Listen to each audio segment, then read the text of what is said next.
জান্নাতের দরজা খোলা হয়ে গেছে, আসো। চারজন নারীকে ডাকবে, তোমাদের কোনো হিসাব নাই, তোমাদের কোনো কিতাব নাই, তোমাদের কোনো পেরেশানি নাই।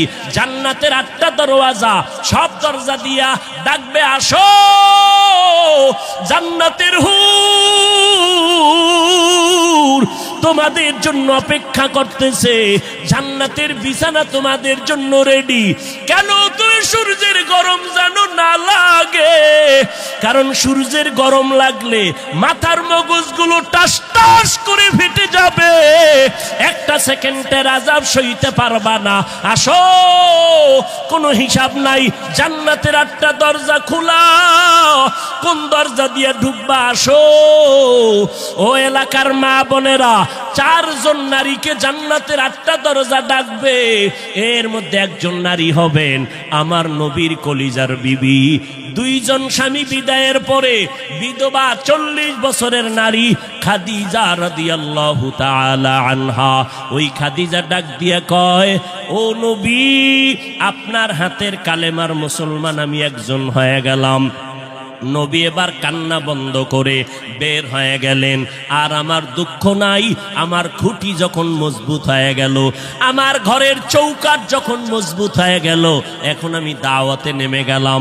মায়ার নবী দৌড়াইয়া মানুষের দ্বারে দ্বারে গিয়া গোপনে গোপনে দাওয়াত দেয়। হাঁটতে হাঁটতে হাঁটতে হাঁটতে আমার নবী পাথরওয়ালা জমিন পাড়াইয়া তায়েফের ময়দানের কিনারায় দাঁড়ায় কয়, তোরা আমারে চিননি, আমি মক্কার মুহাম্মদ, আমি এক আল্লাহর দাওয়াত দিয়ে আসছি, গ্রহণ করো। এই আসমানের মালিক আমার আল্লাহ, এই জমিনের মালিক আমার আল্লাহ, ওই একটা আল্লাহ, আর কোনো আল্লাহ নাই। ওই আসমানের মালিকের পক্ষ থেকে আসছি, কবুল করে নাও। তায়েফের বেঈমানেরা কয়, এটা তো সেই মুহাম্মদ মক্কার পাগল। বাচ্চাদের ডেকে বলে, পাথর মেরে মেরে মুহাম্মদের তাড়াইয়া দাও। যেই নবীর শরীরের মধ্যে মশা মাছি পড়া হারাম, মেঘের খণ্ড ছায়া দেয়, আমার নবী যেন কষ্ট না পায়। ওই শরীরের মধ্যে কাফেরের গোলামেরা এমন বৃষ্টির মতো পাথর মারতেছে, পাথর পরে পরে নবীর শরীর থেকে রক্ত প্রবাহিত হইয়া জুতা আটকাইয়া গেল।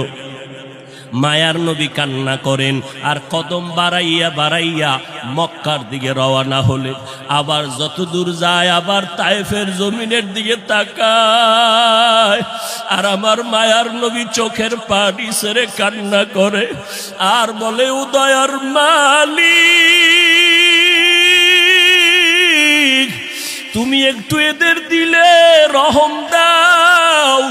আল্লাহ সাথে সাথে জিবরাইলের পাঠায় দিয়া কয়, জিবরাইল, আমি আমার নবীর কান্না সইতে পারি না, যাও যাও।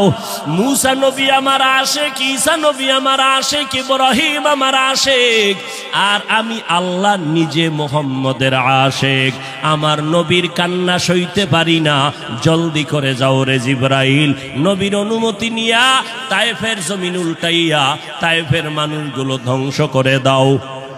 জিবরাইল আমিন আইসা আমার নবীরে যখন বললেন, নবী বলে, খবরদার ও ভাই জিবরাইল, এই তায়েফের মানুষগুলোকে তুমি মারবা না রে ভাই, কারণ আমি দুনিয়াতে আসি রহমাতুল লিল আলামিন। আজকে ওরা আমাকে চিনে না, এই জন্য আমারে পাথর মেরে তাড়ায় দেয়। ওরা যদি জানতো আমি মুহাম্মদকে, ওরা তো জানেন আমি মুহাম্মদের বাবা নাই, ওরা জানেন আমি মুহাম্মদের মা নাই, আমি মুহাম্মদ বড় অসহায়। ওরা যদি জানতো আমারে মোহাব্বত করে ওরা আদর করত, পাথর মারতো না। ওরা চিনে না, এই জন্য আমাকে পাথর মেরে তাড়ায় দিতেছে। একদিন যদি কবুল করেন আমার আল্লাহ, ওদের দ্বারা কালেমার খেদমত হবে জমিনের ভিতরে, ওদেরকে মারা যাবে না। ও জিবরাইল, এদের উপরে কোনো আঘাত করিও না।